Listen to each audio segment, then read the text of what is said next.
what truly differentiates a home cook from a professional cook? Now, like most 20-something-year-olds, I consider myself a pretty mediocre, maybe average chef. I can cook things like eggs, pasta, chicken, and I like to think that I've graduated from university struggle meals. However, most of the time I'm just cooking for myself. But pretty soon that's gonna have to change. For context, a few months ago, I was dared to flip to a random page of a cookbook and make that recipe for a friend. And being the average cook that I am, I decided to bring in a professional chef to make a more memorable experience for my friends and hopefully even learn something new. So, how you see difference between professional cook and the home cook? That's a good question. I think this is Ronnie, a professional chef of over 10 years and currently the head chef at Favorites Thai. He's someone whose entire career is centered around being trusted to know what he's doing in the kitchen. I wanted to make something that I've never made before, something that was out of my comfort zone. And so Ronnie suggested I check out this cookbook called Menam.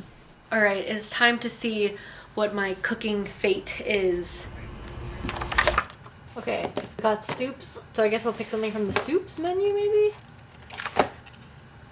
Okay, which soup is this? Hot sour chicken soup with chanterelles. Okay, I did not expect to get a soup, to be honest, because I don't think I've ever tried a Thai soup before. Pause. Okay, so I know my reaction is very underwhelming here, because not gonna lie, I am not a soup person. Like, the soups that I usually get are ramen or pho, but outside of that, I just don't really eat soup often.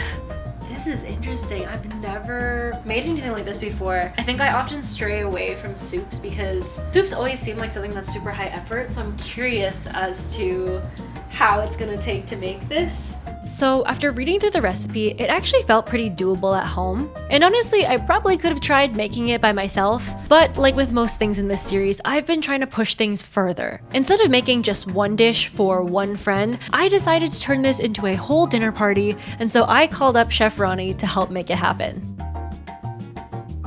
Is there anything that you would recommend for me to keep in mind today as we go about the cooking process later? I would say maybe keep in mind, don't hurt yourself. Okay, I'll keep that in mind, don't worry. Okay, well, I guess should we begin then? Yeah, let's go. Let's go. Cool, let's get started then.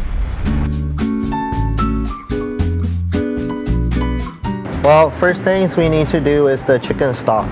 You want to cut a chicken or you want to cut a vegetable? Vegetables. Vegetables. I'm like scared to cut the chicken. So 1, 2, you need to slice up. Doesn't matter about the size.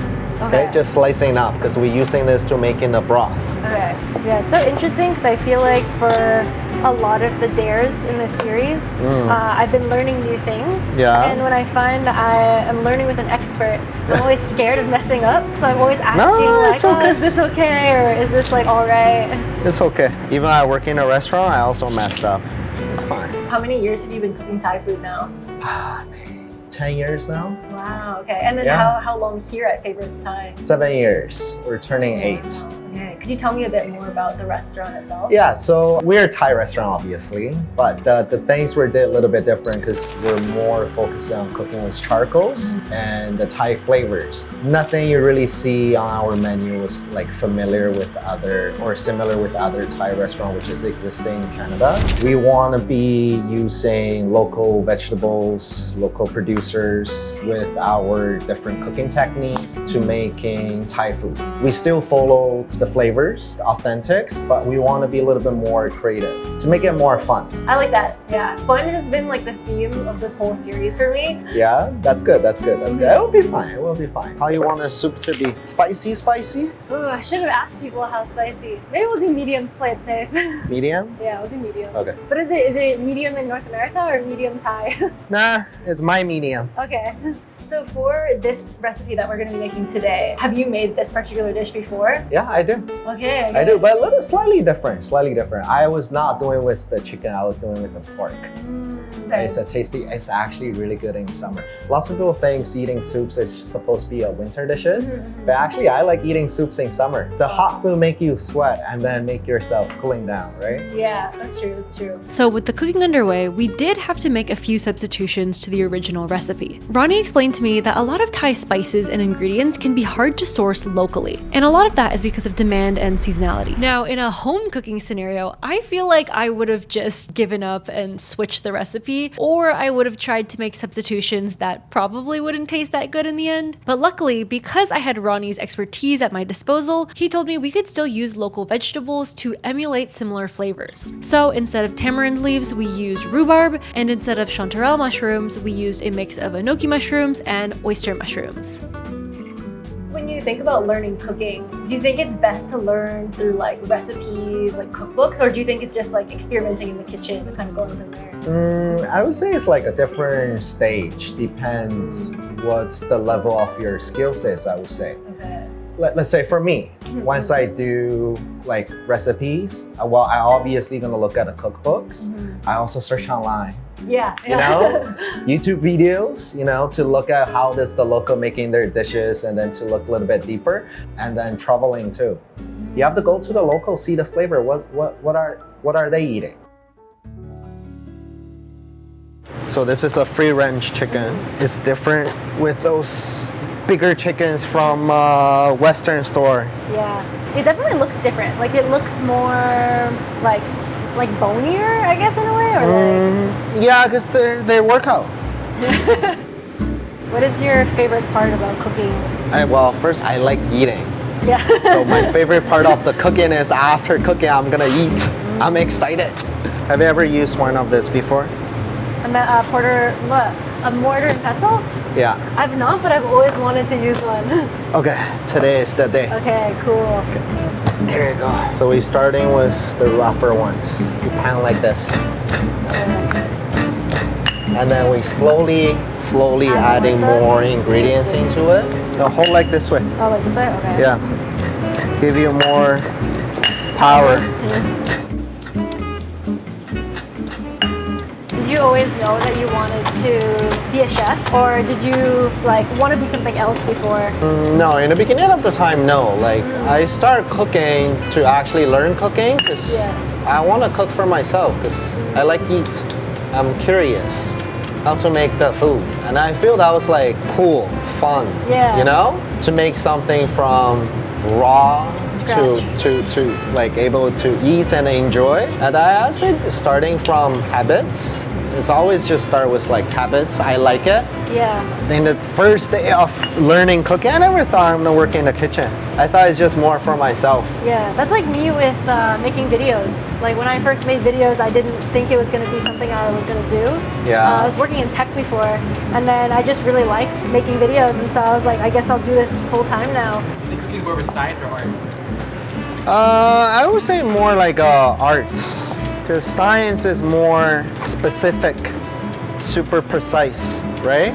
But cooking is like what I like, what you enjoy.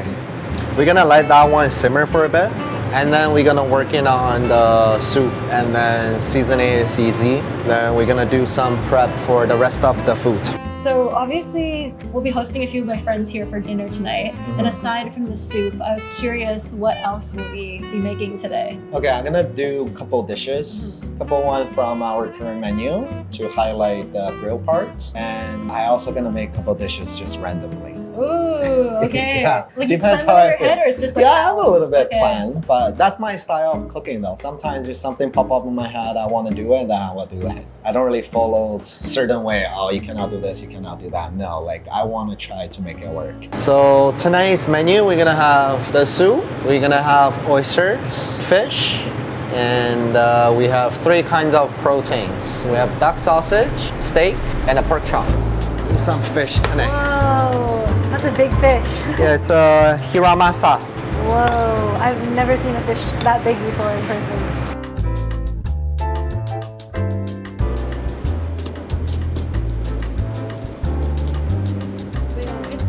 Okay, this is the duck sausage we made in house.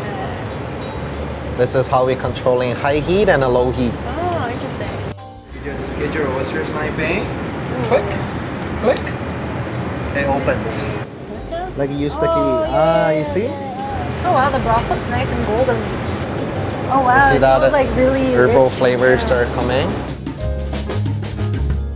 For me, as more of a home cook, I'm not like specially trained in cooking or anything. Do you have any advice for people who want to try something, whether it be cooking or something else that they've never done before? How you see difference between professional cook and the home cook? I think when I think of a professional cook, I think of someone who just knows how things work together. I think as an amateur, you know, okay, I like this, I like that, but you don't necessarily know if they'll taste good together until you try it. And so I think a lot of amateur cooks have more hesitation. They're a bit scared to experiment because they don't have the knowledge of, will this taste good or will this even work? Well, as a professional cook, I have to went through the same thing. It's more like experience because we do this every day. Yeah. And then we're already used to it. There is muscle memories in terms of like, oh, how I'm going to control the heat, how I'm going to cutting the vegetables. I would say that part's like we're professional. Yeah. Because that's our job. The but pressure. in terms to like cooking, like the chew of the cooking, like tasting the flavors, we still have to went through the same process. Because I don't know what's that gonna taste like. Yeah. Yeah, whenever we're doing the new menu items, I have to like try. It's more like experience. I would say like if you're constantly cooking every day at a home, you're a professional cook. But let's say if your parents cook for you, they've been cooking for like what, 40, 50 years. They're a professional. That is true. Nothing beats Right? They're home cooking. professional cooking for you. Working with Ronnie to host this dinner really opened my eyes about the restaurant industry and what it means to be a professional chef. I tried a lot of new things during this experience, and although I thought that was unique to me being a beginner, turns out trying new things and experimenting is a critical part of Ronnie's job too. Watching Ronnie cook and guide me through the day taught me how much care and effort goes into each dish. Every detail adds up, and with the soup we cooked together finally completed, all that was left to do was serve it to my friends and hope that they'd enjoy it just as much as I did while making it. It smells so good. Yeah, it's really We made this soup together. It's a hot and a sour soup. Really like comfort, like home style type of Thai soups. And this one is a raw fish salad. The fish is kiramasa from New Zealand. So we dry aging it for 3 days to get a flavor concentrate. And pork chop. The pork is from Iberico. It's a Span pig, one of the best pig in the world. And then steaks. Steak is picanha. It's an Australian Wagyu grade. And then this is duck sausage. Do you guys enjoy it? I really like the So good. one. The soup's amazing. Yeah, genuinely, but that's really good. So that's a wrap on yet another dare in this series. At the start of this video, I asked the question, what differentiates a professional chef from a home cook? And through this experience, I got my answer. Turns out being a professional at anything really comes from being willing and interested enough to put in the time and effort towards developing that skill. No one ever starts off as a professional, but everyone can get there with time if they continue to show up. Being exposed to an industrial kitchen and talking with Ronnie throughout the day brought me into this new world for a brief moment in time. When we don't know what something entails, we tend to assume it's way harder or way more complicated than it really is. Now, that's not to say cooking is easy, because it definitely takes a lot of time and preparation, as I learned today, but what Ronnie showed me was how similar these different worlds are in an odd way. For Ronnie, his medium is food, and for me, mine is video, but both of us got to a point where we do these things full time. The skills are different, but the idea is the same. Keep on practicing, and don't be afraid to just try something new over and over again, even if it means you mess up or fail along the way. Thank you once again to Ronnie and the Favorites Thai team for this experience, and thank you for watching this episode. And with that, I'll see you for the next dare.